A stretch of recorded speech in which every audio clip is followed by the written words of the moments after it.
and the capabilities of the men and women will be on standby. He hasn't bitched about the Democrats, and I figured that's where this was going. Situation that comes up. So I'll give him props, but some people were asleep on the job. There, but I spoke too soon. That's something they have to live with. Apparently, the residents in Corral Canyon caught an arsonist up there. And the guy was all tooled up with fire gear and equipment and stuff like that and ready to go. And he wasn't all tooled up with gear and everything. We have a debate of whether, like, the neighbors just saw a Mexican dude smoking weed, because that's what he said he was doing, and called the cops on him and said he was an arsonist. He said that he had a blowtorch to smoke marijuana.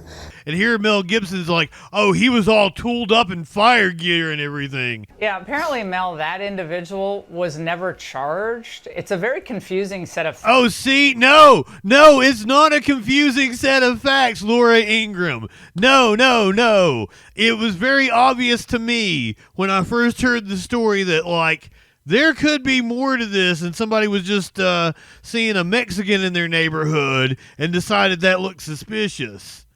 They drank hydrochloride something or other. Oh, my God. There's now where people have proven that they've drinking methylene blue and stuff like that. Yeah, methylene blue, which was a fabric dye. Yeah. Yeah, it was a textile dye. And now they find out it has profound effects on your mitochondria. Yep. On your mitochondria.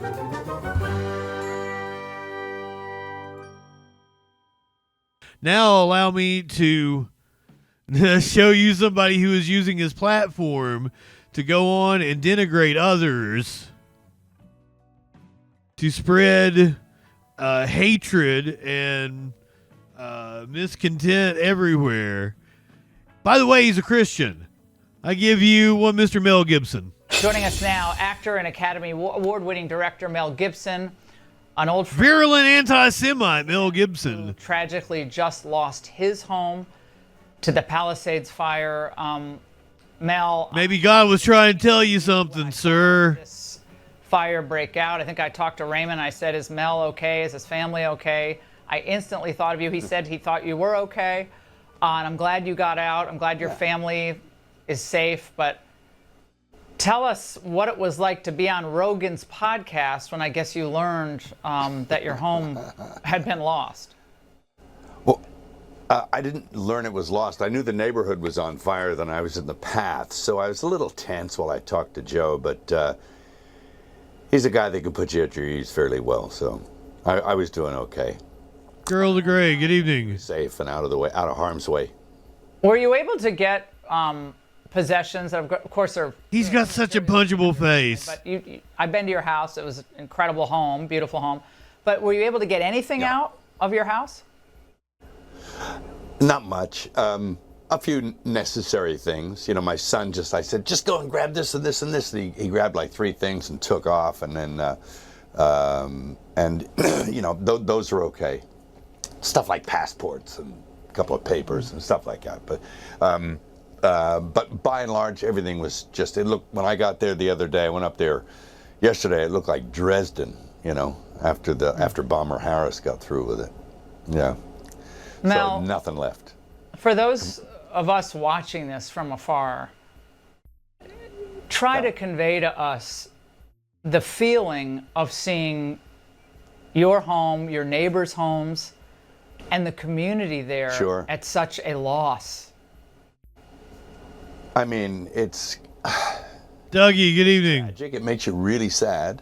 I was actually, there are neighbors I have that I was... Grill, good evening. Looking at them, I felt worse for them than I did for myself. I look at it as a strange mixture of sadness and almost kind of an elation in a sense that I count my blessings, no matter what. These are things, and they may or may not be replaceable, but they're only things, and we're still here, and I just kind of look at it as almost in a weird kind of way a purification but of course it's very sad, and there were many things gone in the blaze that I've thought about since. I thought, oh damn, that's too bad, but works of art, photographs, rare books,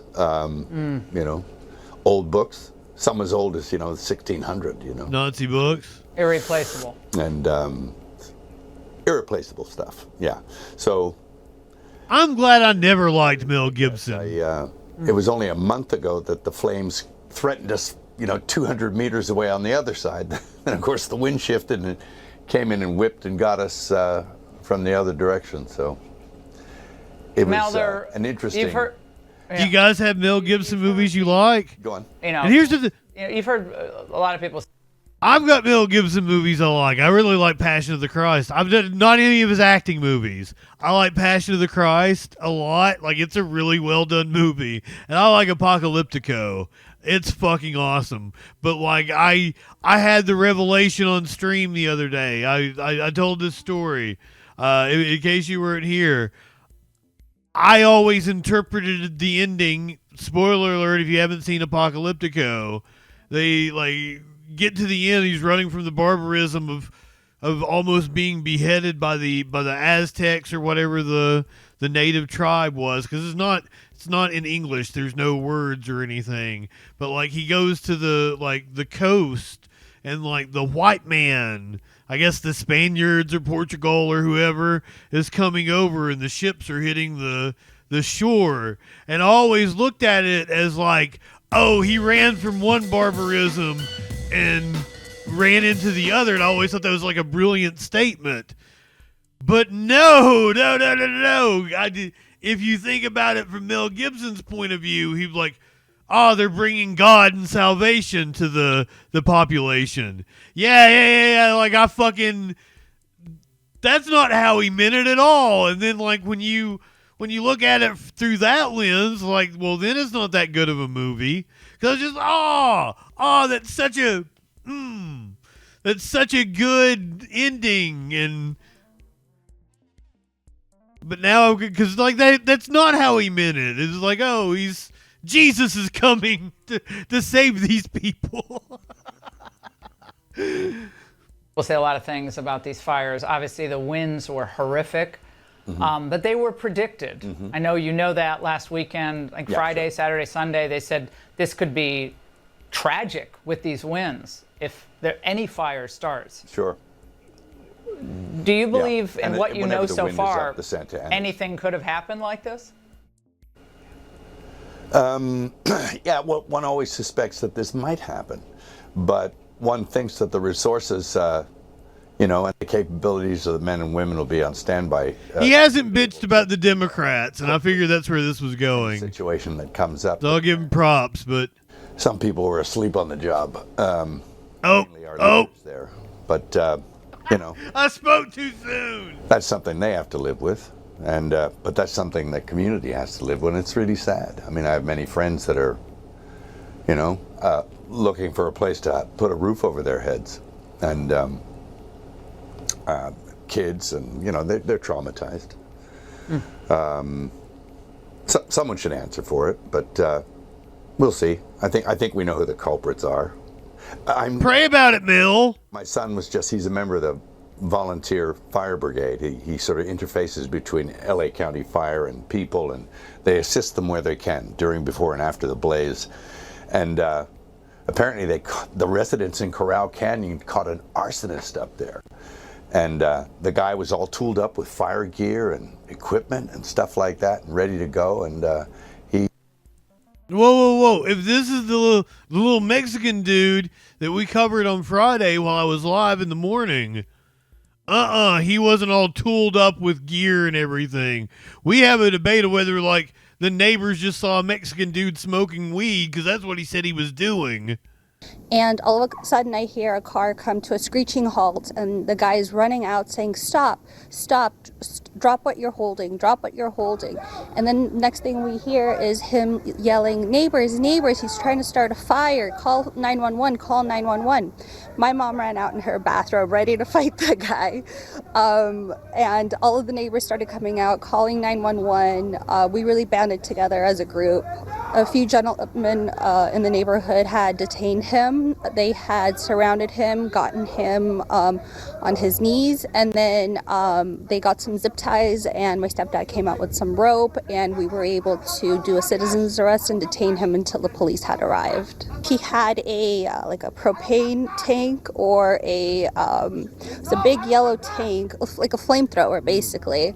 And the neighbor said that he saw the guy behind a van trying to light something on fire. The guy looked like he was in his mid-20s. He said that he had a blowtorch to smoke marijuana because he couldn't afford a lighter. He spoke a lot of Spanish, but did speak some English as well. We had some Spanish-speaking neighbors. Wait, was he just smoking some reefer?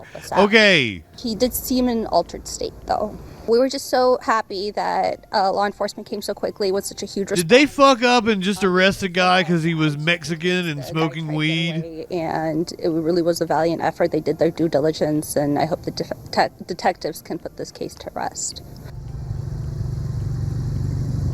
I don't know that I trust this. Woodland Hills today, and while the Mr. Sprunk, good morning. There were some frightening moments earlier today as those flames spread very quickly. Do you guys think there might be something up with this? Scared Yeah, he could have had a dab rig or They something. came streaming out, many of them carrying their pets, dragging suitcases that were filled with their personal Was belongings. this just a dude hanging out Get in and there pretty quickly. getting high and they arrested him for arson? Impact along with the hand crews. They Just made because some they want to blame somebody, they here want and there, but calmed down. Finally, they were able to really some sort jump in there, of and some tonight, sort of as I mentioned, scapegoat. the flames are out. 962 acres as we come back live here. I'm not comfortable with 962 that. acres were burned by the Kenneth fire. We're told that there are still several hundred firefighters back up in that canyon. They'll be doing structure protection for the most part tonight, but also I don't trust the cops to admit they were wrong and be like, "Oh, this dude was just smoking weed." They're probably until the early morning hours tomorrow. This is the LA County Sheriff. News This here is one of the most in, the Malibu absolutely area. corrupt The police Kenneth fire departments is in the out, country. Residents now returning home. And here Mel Gibson's like, "Oh, he was all tooled up in fire gear and everything." If he's referring to the same guy. He had been lighting fires, but they corralled the guy in Corral Canyon and gave him to the police. So Yeah, there are apparently people that actively going around looking for these appar- conditions. Yeah. Yeah, apparently, Mel, that individual was never charged. It's a very confusing set of. Oh, see, no, it's not a confusing set of facts, Laura Ingram. No. It was very obvious to me when I first heard the story that, like, there could be more to this, and somebody was just seeing a Mexican in their neighborhood and decided that looked suspicious. So they didn't have enough evidence to charge him. And here Mel Gibson is saying, like, "Oh, he was all decked out in fire gear and shit." Fuck you, racist assholes. When Laura Ingram has to correct your ass, you know something is up. Apparently, he was reportedly trying to light things on fire. Reportedly. It's not the fires, I guess, that they. I mean, yeah. it all seems very bizarre. But they have not ruled. No, it doesn't. That arson could have started the first fire. There's obviously still investigating this, and at the same time, Mel, there are numerous complaints, as you alluded to, that the fire hydrants did not have water or water pressure, and the LA fire chief herself reacted. Watch this. My stance on this is when a firefighter comes up to a hydrant, we expect there's going to be water. We don't control the water supply. Our firefighters are there to protect lives and property and to make sure that we're properly trained and equipped. That's my position on this. So if there's no water, I don't know how the water gets to the hydrants. Yeah, that's a technical issue. We've had that explained. Well, I know they were messing with the water, letting reserves go for one reason or another. They've been doing that a while. California has a lot of problems that sort of baffle the mind as far as why they do things. And then in the events like this, you sort of look, well, is it on purpose? Which it's an insane thing to think. It is! One begins to because you're fucking insane. whether or not there is a purpose in mind. What could it be? I don't know. Do they want the state empty? I don't know. Well, Mel, there's already talk, and we played a couple of sound bites of reimagining the way rebuilding occurs. And obviously there's a great need for high-density housing in California and across the country. That's a big push by the climate folks. And you're already hearing rumblings of that. In this case, like goodbye single-family homes, high-density housing. Yeah. It's pretty scary, and it'll take decades to do that too. It's like even if it if it's a good idea, which I don't know if it is, but reminds me of the old cattle barons clearing people off the land. What?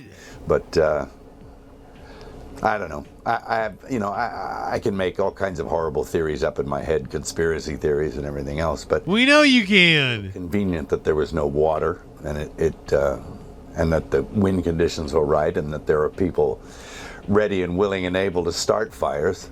And are they commissioned to do so, or are they just acting on their own volition? I don't know. But they seem pretty well equipped, some of these people that they're catching. A lot of questions. A lot of questions. Ingram, just shut your ass down. They seem pretty well equipped, these people they're catching. Oh, Mel, a message tonight. I'll sift through the remains of my place and see if I can find any clues for you. Mel. Oh my God. Message from you to Governor Newsom or Karen Bass tonight. Spend less on hair gel.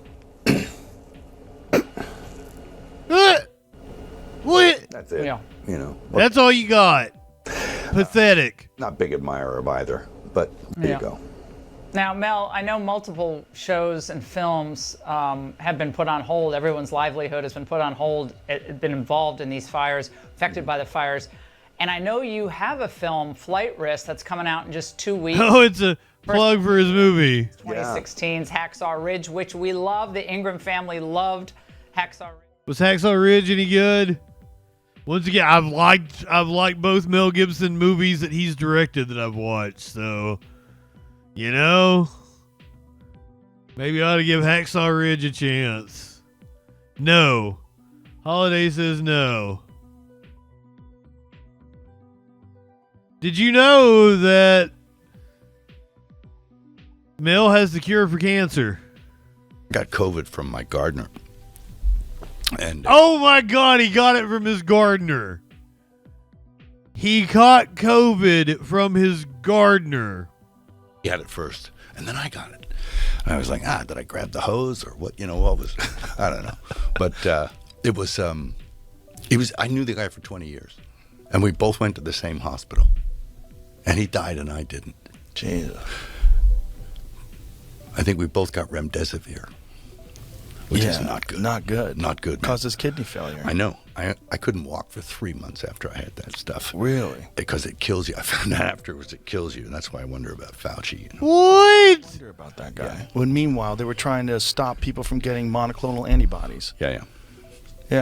No, they weren't. They restricted monoclonal antibodies, which is fucking insane because they wanted to promote that vaccine because they wanted to profit off of it, which brings us back again to evil. Mm-hmm. Evil's real. Mm-hmm. It's real. Putting... Okay. Joe is dangerously close to finding Jesus, isn't he? Because, some Jesus dude was on his show and blew his mind the other day. We're close to a religious conversion for Joe Rogan, and this is fucking hilarious. Is evil. I agree. It's a real thing, and there's a temptation to do it too, which is even more crazy. Yeah. I don't believe that there is anything that can afflict mankind that hasn't got a natural cure for it. I think that there has to be. It just makes sense to me. Now, I couldn't prove that, but I just believe that. Yeah. That there's got to be something that cures things. And I'll tell you a good story. Okay. Tell us. I have 3 friends. All 3 of them had stage 4 cancer. All 3 of them don't have cancer right now at all. And they had some serious stuff going on. And what did they take? Jesus. They took some, what you've heard they've taken. Ivermectin. Fenbendazole. Fenbendazole. Yeah. That's I'm hearing that a lot. They drank hydrochloride something or other. Oh my God! There's now where people have proven that People they've drinking methylene yeah. blue and stuff like that. Yeah, methylene blue, which was a fabric dye. Yeah. Yeah, it was a textile dye. And now they find out it has profound effects on your mitochondria. Yep. On your mitochondria. Man. There's a lot of stuff that does work, which is very strange because, again, it's profit.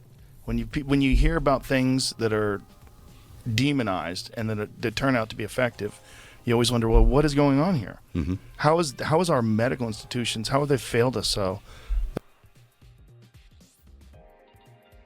Everything he just said was batshit fucking crazy, right? Right in the powerhouse of the cell.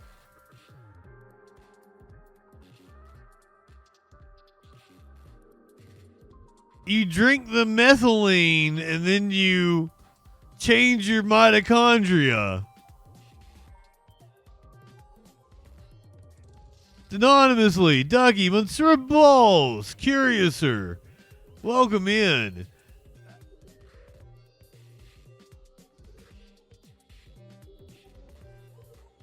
That's been your Mel Gibson is a batshit crazy old man portion of the show tonight.